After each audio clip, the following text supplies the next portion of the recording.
So good afternoon, everyone. I'm Sheriff Owens from Cobb County. First and foremost, let me welcome Sheriff Labat from Fulton County as we begin to talk about our partnership that we established over the last few years and the partnership that we also started with our surrounding counties. These safety kits that we're going to speak about today are very important for public health as well as public safety. These kits will be available for emergency purposes as well as we can use for triage, which we know every minute is crucial when we have to have someone in triage. So these kits are going to help us provide proper medical care immediately to individuals. Our deputies can provide life-saving techniques in cases these emergencies at all times now while we're on the streets. Law enforcement will also be expected to provide these things hopefully across the whole United States soon, because this technology is something that we must have, we must push out to every law enforcement agency across the United States. Our deputies here at Cobb County has received Cpr training as well as advanced life-saving training that they can receive from our training division. We're doing everything we can to be able to support our citizens of Cobb County and keep them safe, and being able to provide life-saving techniques is what we're doing to do just that for our citizens of Cobb County. These types of situations that this trauma kit that we're going to, safety kit that we're going to show you today, will be, this kit will be ready used for gunshot wounds, stab wounds. It can even be used for diabetic problems and even opiate overdoses. So this kit has various uses that we'll be able to use it for. And again, it's all to help save lives, and not only in Cobb County, I should say, as well as in Fulton County, as well as counties across the state of Georgia. With that being said, I'm going to turn this portion over now to my great friend, Sheriff Pat Labat from Fulton County. Thank you. Good afternoon, and certainly thank you to Sheriff Owens and the Cobb County Sheriff's Office. Certainly an opportunity, or another opportunity, for us to continue to partner. So at Fulton County, and certainly on behalf of Sheriff Owens and Cobb County, we are always committed to protecting and serving our community. The interesting piece here is we often speak about protecting our citizens from those that mean and do us harm. But in this space, it is an opportunity for us to focus on any accidents, emergencies that may come to fruition in that place. We're in the business of not only protecting, but also in the business of saving lives. This investment, and that's what it is, this investment will actually help us do just that.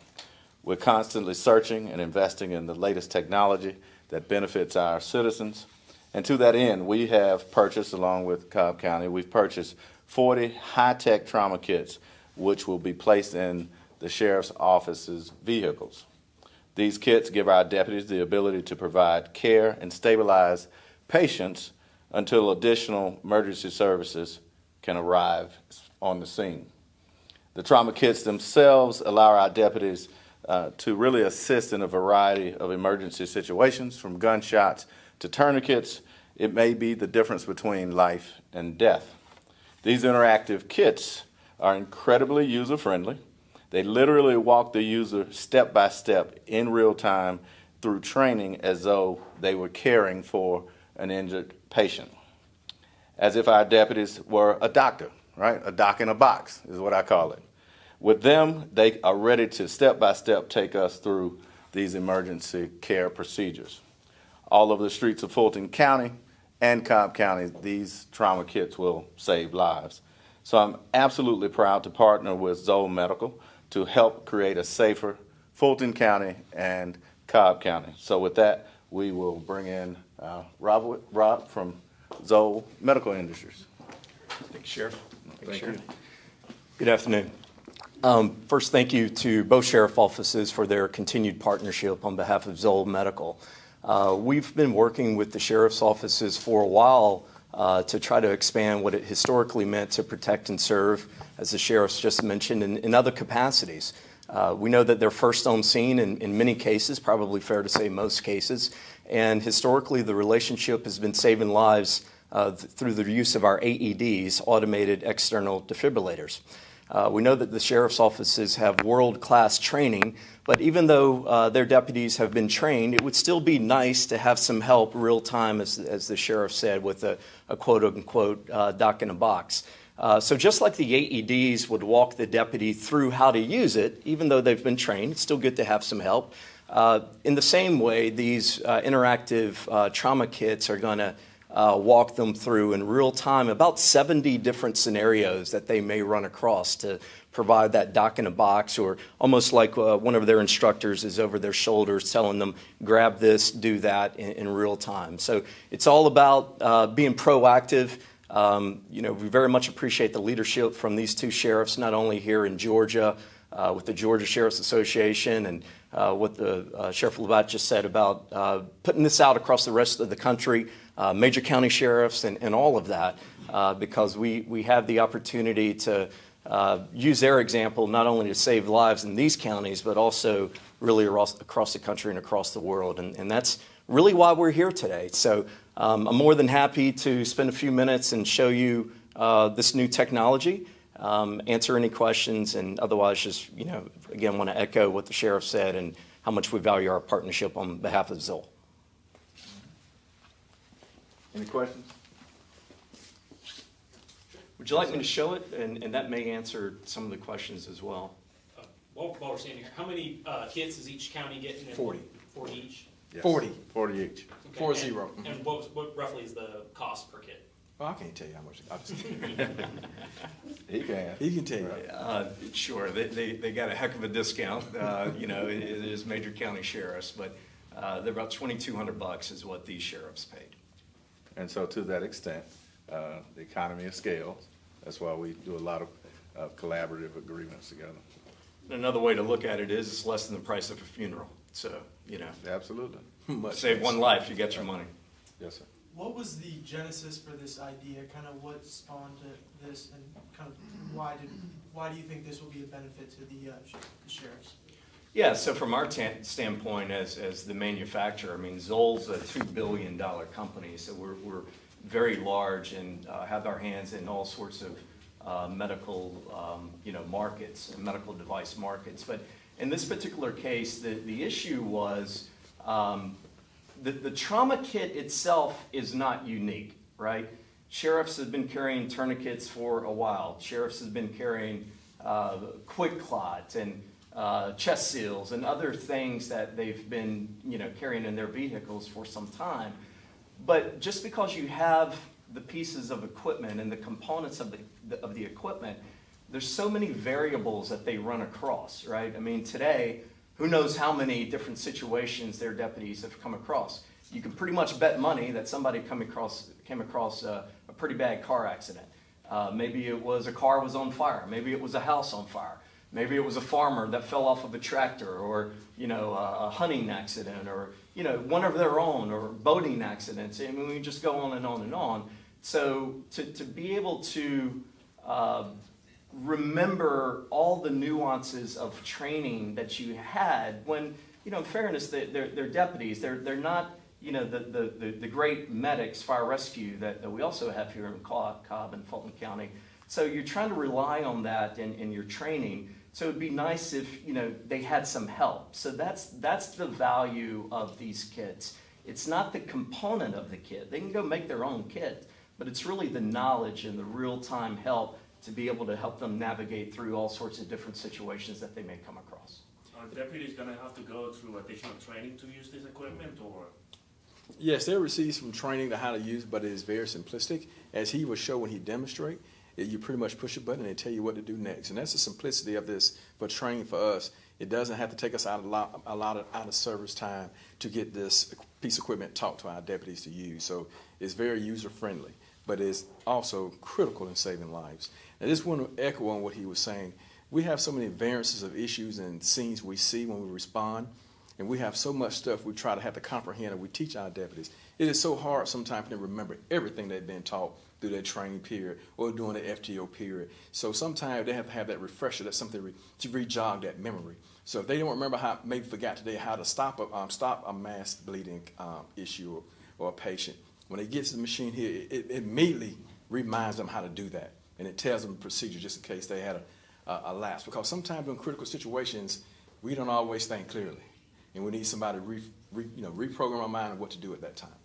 Well, and also I'll add to this as well that everything in here is available for public access. So, they've already been trained on, tourniquets and all this sort of stuff. So it's not that they need to get trained on anything that's in the kit. They're already trained on that. So the value of this is just that real-time help that it offers. And, you know, since this is also available for public access, I mean, we have these in schools and airports and corporations and businesses all across the country. It could be a really bad situation. Look at the situation just, you know, a couple of days ago at the incident up in, you know, the grocery store or whatever. So, you know, it could be a situation where you got multiple people injured, right? And if I'm one deputy that's first on scene, well, each kit allows you to treat up to 4 victims at the same time. So this could be a situation where I may need to recruit someone else out in the community to help. Hey man, there's 4 tourniquets in there. Go grab one, take the kit. It'll tell you what you need to do. So it could be a situation, God forbid, but it could be a situation like that. Are these the first 2 police departments here in Georgia that you guys are partnering with, or you guys have other partners here in Georgia? Sure, we've been fortunate enough to be a partner with the Georgia Sheriff's Association. So we do have other sheriffs in the state that are also leveraging this product at this point. This is the largest orders that we've seen from the Georgia sheriffs, and you know, in fairness to the other Georgia sheriffs, these are also some of the largest sheriff's offices in the state. So you know, you look at one of the rural counties, it wouldn't be fair to think that they're going to, you know, purchase 40 of these, but we are seeing that value recognized from the other sheriffs, and the quantities would be more in line with the size of their sheriff's offices. So it's been very well received. It's, you know, highly unique product. You mentioned that these are going to be used in, you know, high leverage situations, but I would imagine in a lot of those situations, you're thinking quickly, you got to react quickly, and maybe you don't have the extra 30 seconds or a minute that it takes to access this. So how quickly, I guess this is something I could figure out by looking at it, but how quickly does this work? And could it potentially maybe slow down in some situations where you need like up to the second reactions? Yeah, time is critical, which is part of the value of this. So, and if you guys would like, I can kind of pivot, and I think this will answer that question, and you know, then happy to answer any other questions that you may have. So, and sir, if you would like, we can come up with whatever scenario you would like, or you know, and show you real time how quick this is, or I can come up with my own scenarios. So, in the kit, as I mentioned, it can treat up to 4 individuals at the same time. So you have multiple tourniquets, there's 4 tourniquets in there, there's multiple quick clots, pressure dressings, chest seals, burn dressings, right? We mentioned maybe it's somebody's car, somebody's house is on fire, all the way down to splints for broken bones, trauma gauze, allergic reactions, ice packs, you know, on and on and on. So if I know what I'm doing, then grab the product, use it. But if I could use the help, then, you know, this is how quick it is. Open it up, there's a built-in tablet, it automatically powers up, remind me to put my gloves on. Is there more than one victim? Let's say yes, in this case. Maybe it's a car accident or something. It starts at the most critical questions to rule those out, right? If it's life-threatening, like somebody's bleeding out, to your point, you may only have a few minutes, and then, you know, kind of go down from there. So in this example, let's say that they are bleeding out. So we're going to say yes. Okay, so now it's showing me a picture of the body, right? And it's asking me, well, where are they bleeding out? So I'll let's say the head here, okay? Is it a vehicle accident, a fall, none of these? Let's say it's a car accident. That's probably fairly common. Okay, so here's where it really drills down into some of the nuances that the deputies may run across. So you've got the ear, you've got the eye, you've got the forehead, you've got the cheek, whatever. So where would you like me to pick? The eye. Okay, so he said the eye. Now, is there an impaled object in the eye? Yeah. Okay, so here's where I think you can start to recognize, if I'm a deputy, I've never been in a situation where there's a car accident and an impaled object in somebody's eye. So yeah, I've probably been trained on that, but in certain cases, do you remove the object? Do you not remove the object? What do I do here? So, all right, in this case, in big red letters, it's saying do not remove the object. Minor bleeding is normal at the injury site. Okay, So locate the tape and the shears. Here's my tape and the shears. And a trauma gauze number 3. So you can see how quick that was. It's all coded. It mirrors the layout of the screen. So very easily I could grab that trauma gauze number 3. And it verifies that's what it looks like. And now we're going to stabilize the object. So open 2 of these. So I need 2. Never force an object into the eye. Do not obstruct the mouth and nose. And have the victim close both eyes in this case. I may not have remembered that from my training, right? In fairness, I may not have remembered that. Now, why do you think you want to have the victim in this case close both eyes? Well, if you think about it, if there's an object impaled in this eye and you still have this eye open, can you move one eye without the other? Most people cannot. So if I keep this eye open and I'm moving that eye, well, I could be doing more damage with that impaled object in this particular example. So we want to have the victim close both eyes, but then we also want to remind the deputy to, as it reads, reassure the victim, because a victim that has both eyes closed, that just got in a car accident and now in an impaled object, probably freaking out a little bit and they can't see, so that's making matters even worse. So you want to constantly reassure that patient. And so, once we're done with that, we've got it stabilized, taped down, then, there could be other issues. So does the victim have any other problems? Yes or no? You get the point. Yes. So we can continue to go on, and then, from there, move it on to the next victim. I think a good thing for you to understand with us as deputies and even law enforcement, our primary job when we get on the scene of someone is start the breathing, stop the bleeding. So we have tools on our possession to do that. That's CPR for trying to get them to start back breathing. I don't have to have a machine to do that. Most of our deputies and our officers may have a tourniquet or something to help stop the bleeding. But other than that, that's really all we have on our person. This gives us extra ammunition to perform more life-saving skills if we have to. But some of those skills, like you said, we are not really taught to do.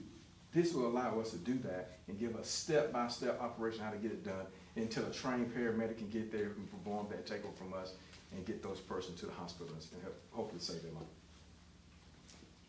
All right. So we're going to issue these out, ladies and gentlemen, to the cars. I think Sheriff Bot's going to give 3, and I'm going to give 3. So I'm going to have my guys help me take these cases up. And we'd like to see you help us get us their cases going in the building.